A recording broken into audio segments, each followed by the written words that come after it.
السلام علیکم۔ آج بدھ ہے، جولائی کی 8 تاریخ۔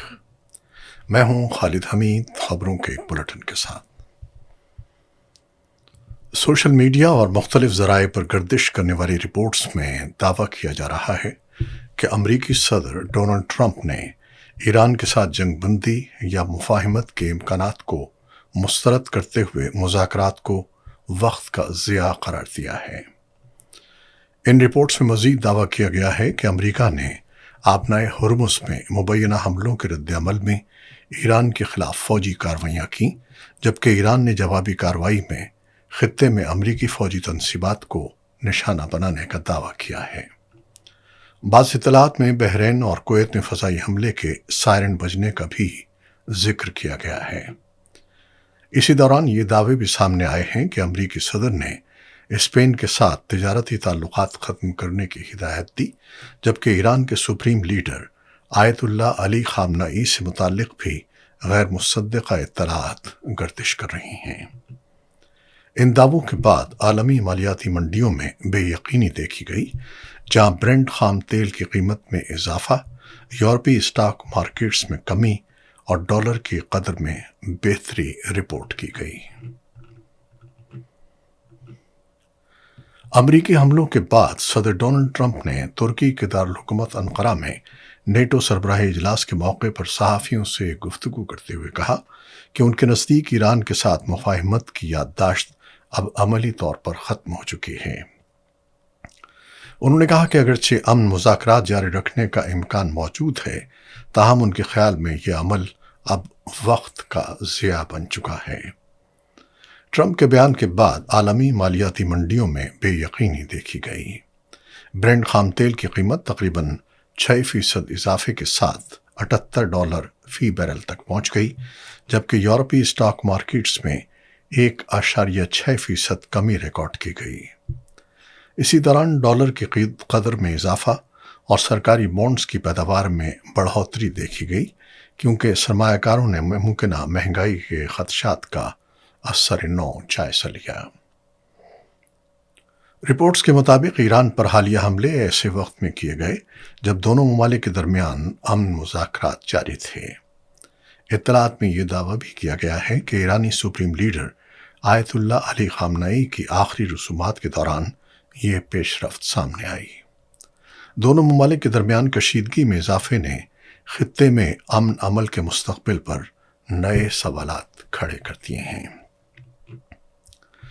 ایران کی اسلامی انقلابی گارڈ کور نے دعویٰ کیا ہے کہ اس نے جوابی کارروائی میں خطے میں امریکی اثاثوں کو نشانہ بنایا، جبکہ بحرین اور کویت میں فضائی حملے کے سائرن بھی بجنے کی اطلاعات سامنے آئیں۔ IRGC کے مطابق اس کا ایک اہلکار مبینہ طور پر دشمن کے ڈرون حملے میں جاں بحق ہو گیا۔ دوسری جانب دونوں ممالک ایک دوسرے پر مفاہمتی یادداشت کی خلاف ورزی کا الزام عائد کر رہے ہیں۔ ایرانی حکام کا موقف ہے کہ مذاکرات کے دوران امریکی حملوں نے اعتماد کو شدید نقصان پہنچایا، جبکہ واشنگٹن نے اپنی کارروائیوں کو آبنائے ہرمز میں تجارتی جہازوں پر ہونے والے مبینہ حملوں کا رد عمل قرار دیا۔ امریکی سینٹرل کمانڈ کے مطابق امریکی افواج نے بدھ کی الصبح ایران میں 80 سے زائد اہداف کو نشانہ بنایا۔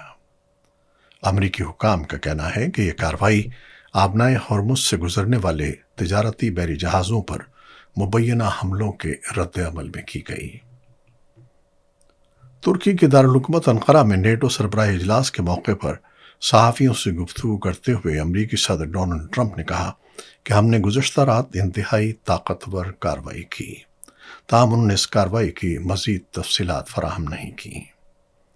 سینٹ کام کے مطابق ایران نے 3 تجارتی بحری جہازوں کو نشانہ بنایا، جن میں جزائر مارشل کے پرچم بردار MT الرقایت، سعودی عرب کے پرچم بردار MT ودیان اور لیبریا کے پرچم بردار MT سائپرس پراسپیرٹی شامل ہیں۔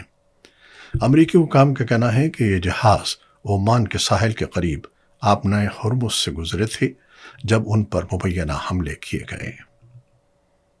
ایران نے تمام تجارتی بحری جہازوں کو ہدایات جاری کی ہیں کہ وہ آبنائے ہرمز سے گزرنے کے لیے اس کی جانب سے مقرر کردہ محفوظ راستے پر عمل کریں۔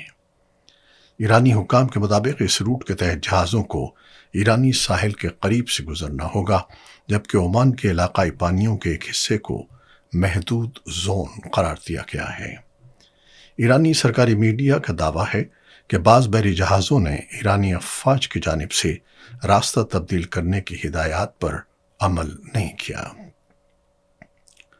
ایران کی اسلامی انقلابی گارڈ کور نے دعویٰ کیا ہے کہ اس نے امریکی حملوں کے جواب میں بحرین اور کویت میں امریکی فوجی اہداف کو نشانہ بنایا۔ IRGC کے مطابق حملوں کے دوران دونوں ممالک میں فضائی حملے کے سائرن بھی بجائے گئے۔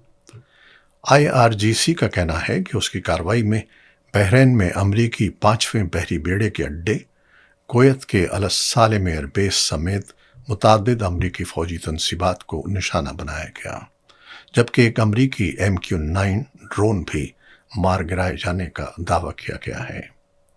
ایران کی وزارت خارجہ نے امریکی کارروائیوں کو جارحیت اور مفاہمتی یادداشت کی سنگین خلاف ورزی قرار دیتے ہوئے سخت مذمت کی ہے۔ وزارت کے مطابق امریکی حملے اقوام متحدہ کے چارٹر کے آرٹیکل 42 کی خلاف ورزی ہیں اور ایران کے جنوبی ساحلی علاقوں میں فوجی تنصیبات کو نشانہ بنایا گیا ہے۔ ادھر امریکی صدر ڈونلڈ ٹرمپ نے نیٹو سربراہی اجلاس کے موقع پر صحافیوں سے گفتگو میں کہا کہ ان کے نزدیک ایران کے ساتھ مفاہمتی یادداشت اب عملی طور پر ختم ہو چکی ہے۔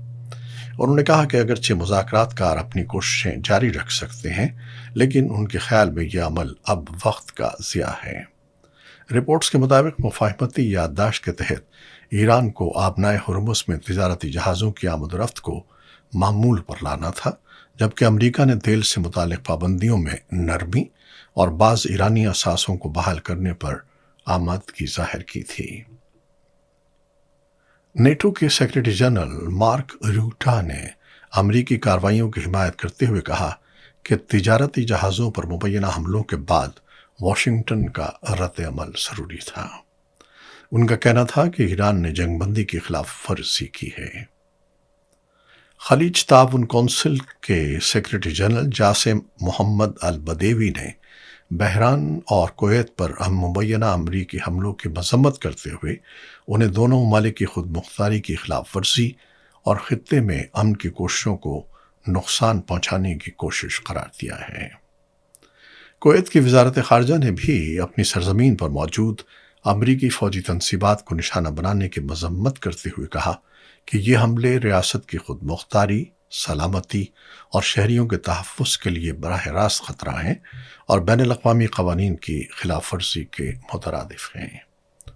عمان کی وزارت خارجہ نے بھی ایک بیان میں بحرین، کویت اور آبنائے ہرمز میں بحری جہازوں پر مبینہ حملوں کی مذمت کی ہے۔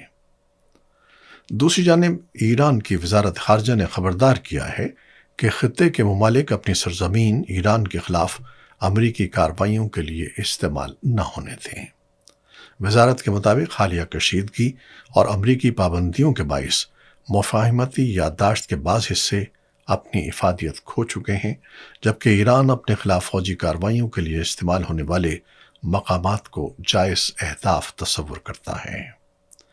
ایران کی مشترکہ اعلیٰ فوجی کمانڈ نے بھی کہا ہے کہ ایران پر امریکی حملوں کے لیے استعمال ہونے والے فوجی اڈوں اور تنصیبات کو نشانہ بنانا اس کے دفاعی حق کا حصہ ہے۔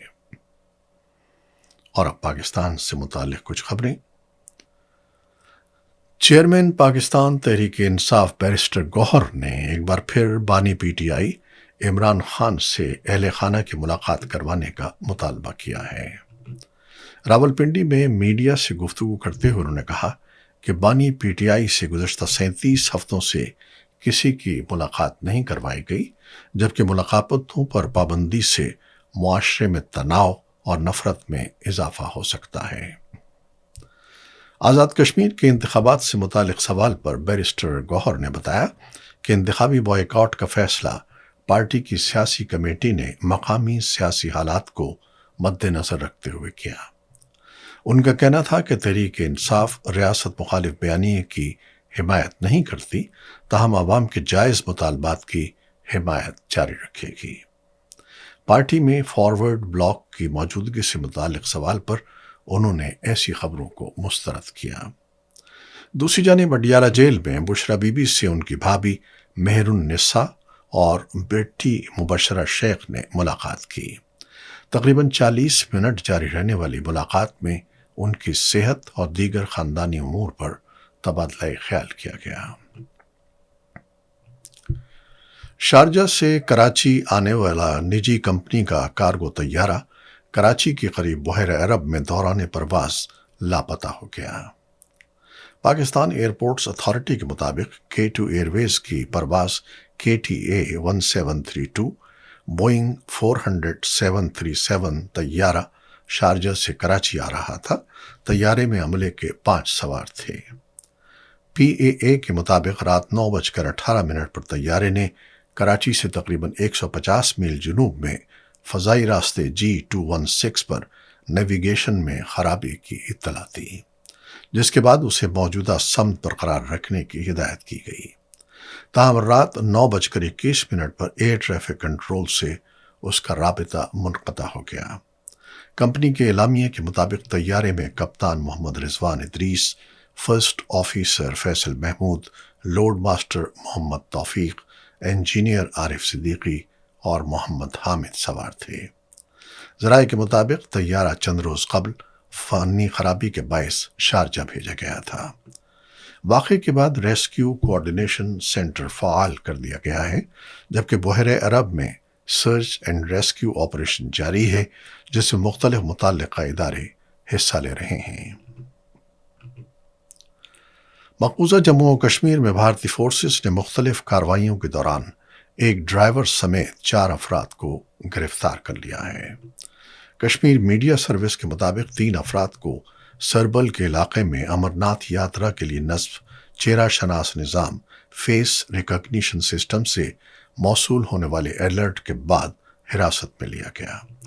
بھارتی پولیس کا کہنا ہے کہ گرفتاری چہرہ شناس نظام سے حاصل ہونے والی اطلاع اور بعد ازاں تصدیق کی بنیاد پر عمل میں آئی ہے۔ دوسری جانب سری نگر کے علاقے نوگام میں ایک گاڑی کے ڈرائیور کو گرفتار کیا گیا، جس پر الزام ہے کہ اس نے 3 CRPF اہلکاروں کو گاڑی کی ٹکر سے زخمی کیا۔ FIFA world cup quarter final مرحلے کی لائن اپ مکمل۔ فیفا ورلڈ کپ کے پری کوارٹر فائنلز کے سنسنی خیز مقابلوں کے بعد آخری 8 ٹیموں کی لائن اپ مکمل ہو گئی ہے۔ فرانس، مراکش، Norway, England, Spain, Belgium, Argentina اور سوئٹزرلینڈ نے کوارٹر فائنل کے لیے کوالیفائی کر لیا ہے، جبکہ اگلے مرحلے کے 4 بڑے مقابلے امریکہ کے مختلف شہروں میں کھیلے جائیں گے۔ دوسری جانب ٹورنامنٹ کے دوران تنازعات بھی سامنے آئے ہیں۔